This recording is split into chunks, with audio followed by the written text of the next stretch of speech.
పూలు తేవాలి ఈశ్వరా నిన్ను ఎట్లా పూజించాలి శంకరా ఏ పూలు తేవాలి ఈశ్వరా నిన్ను ఎట్లా పూజించాలి శంకరా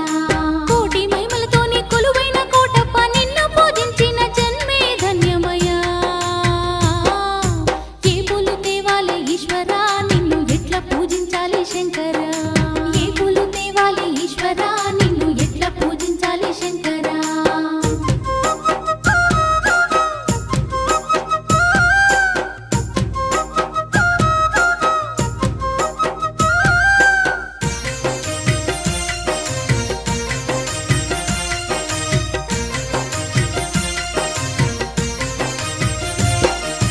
దివ్య మంగళ రూపం దీనుల కాచే హస్తం దిక్కులన్నీ